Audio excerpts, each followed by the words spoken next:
I was so enamored with her brown curly hair that I didn't even hear what she said to me. "So what does it say in the survey administration manual?" I hadn't even thought about the manual, which was strange because the survey administration manual was one of the things that I liked about my job as a statistician in a federal statistical agency in Sioux Falls, South Dakota. It appealed to my procedural side. If I ever had any questions about what it would take to run a survey that went out to thousands of farmers across the state of South Dakota, I could open up the survey administration manual and get my answer. But I wasn't thinking about the manual. I was thinking about my coworker statistician, Carla, sitting at my desk with me. I was thinking about that aforementioned brown curly hair flowing down to her shoulders. I was thinking about that determined look she got on her face when she was working. That would just turn into a glowing smile that would just light up the room. I was thinking about that combination of Iowa farm girl and math nerd that I just hadn't seen before. Now, I don't want to make a political commentary on the lack of women in the math and sciences, but I just didn't have a lot of girls in my math and statistics courses in college. So I just didn't have a lot of experience in dealing with women. Add that to my crippling social skills in general, I just had no idea what to do with this attractive woman in my vicinity who actually knew what a chi-squared distribution was. You see, I didn't have a relationship administration manual that would give me all of the answers on what it would take to get Carla to be my girlfriend. Now, we had done a little bit of flirting in the office, which mainly consisted of me trying to convince the boss to let her go out on field visits with me and talking about the television show The Office. I'd even asked her to dance at a coworker's wedding once, but I knew I needed to take an even bigger step. I was so incredibly nervous when I approached her in the break room. "So Carla, what are you up to this weekend?" "Oh, I was thinking about going for a bike ride on Saturday, but nothing too exciting." "Well, I was wondering if you'd like to go out on a date with me on Friday night." "Oh, I can do that." "Great, I'll pick you up at Friday night at 6 o'clock. This was an actual official date. I really needed this to go well. But I still didn't have my relationship administration manual, so I pulled out the only thing I did have. I took out the survey administration manual, flipped open the cover, and started reading.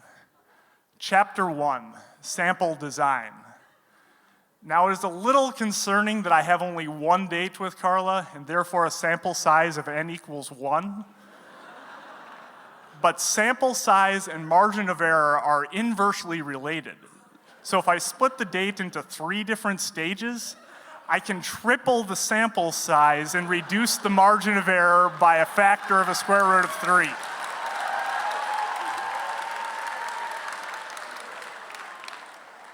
Three stages would be the perfect amount for this date.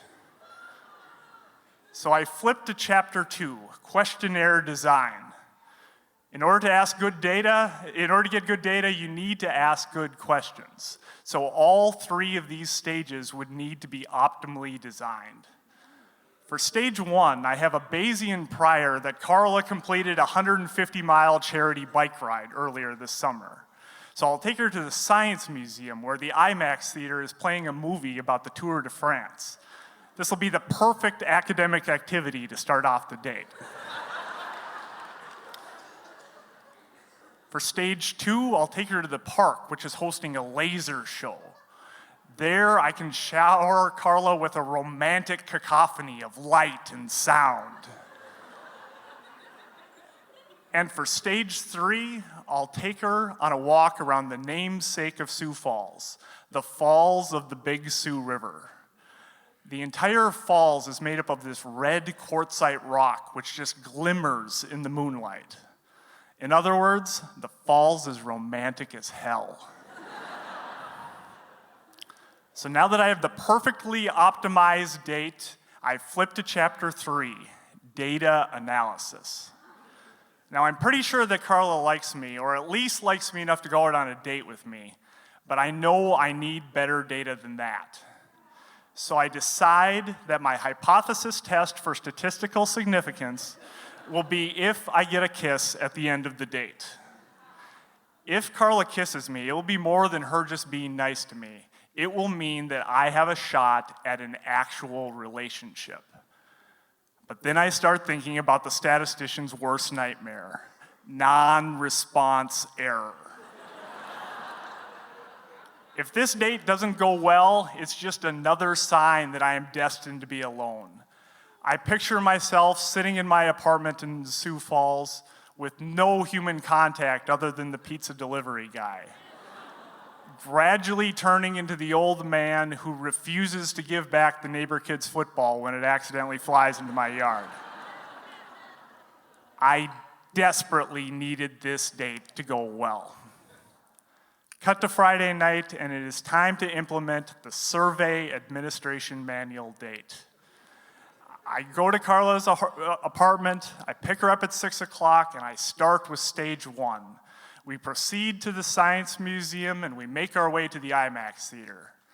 We take our seats, and we are surrounded by a panoramic screen showing the greatest athletes in the world, zooming up and down the French Pyrenees Mountains.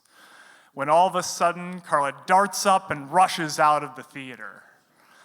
I wait outside the women's bathroom for a couple of minutes. So Carla, are you all right? Oh, I just got a little bit dizzy with all the motion on the screen. Do you want me to take you back to your apartment? No, I'll be fine. Stage 1 is clearly a failure. I'm trying to calculate the probability in my head that this is a simple type 2 error of a false negative, but I have enough other stages built in that I should be able to deal with these types of outliers. So I move on to stage 2, and we drive to the park for the laser show. We take our spot in the grass, and I am so excited because Carla does not realize what is about to hit her. She is about to experience the laser show. Pink Floyd concert meets Midwestern Municipal Park.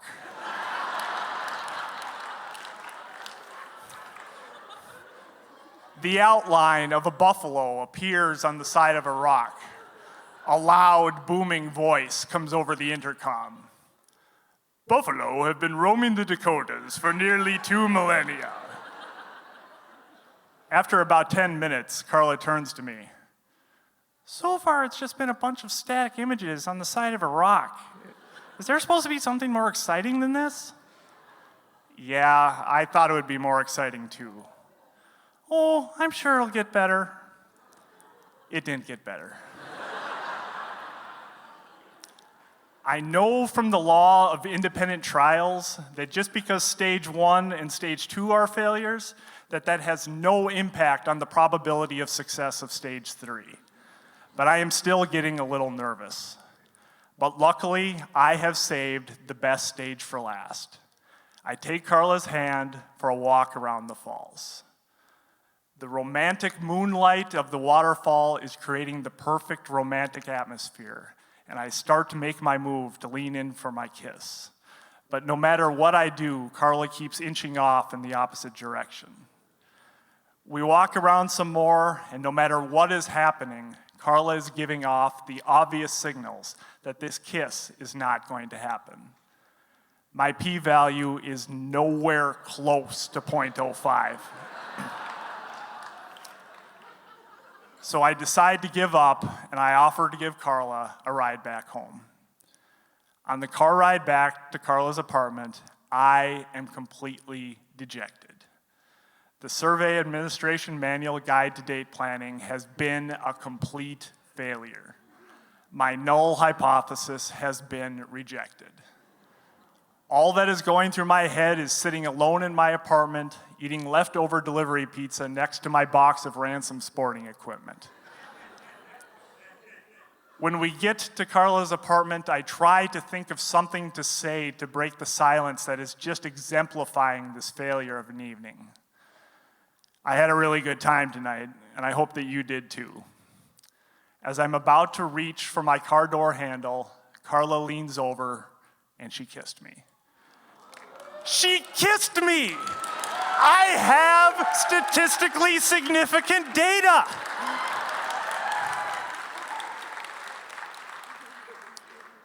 I had a really good time tonight too, and I hope that we can do this again soon. She wants to see me again. It doesn't matter that I got her sick in a movie theater. It doesn't matter that I made her sit through the world's most boring South Dakota history lesson. And it doesn't matter that she's not as enthralled with waterfalls as I am. She wants to see me again. Sometime later, Carla and I were talking. So Carla, do you remember that car ride back on our first date in Sioux Falls? Yeah, you looked really, really sad. So that kiss you gave me at your apartment, that was a pity kiss? No, it wasn't pity. I knew you were trying to kiss me at the falls. I was just worried about what would happen if I started dating a coworker.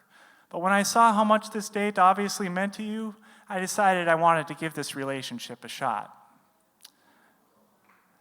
I still don't have my relationship administration manual.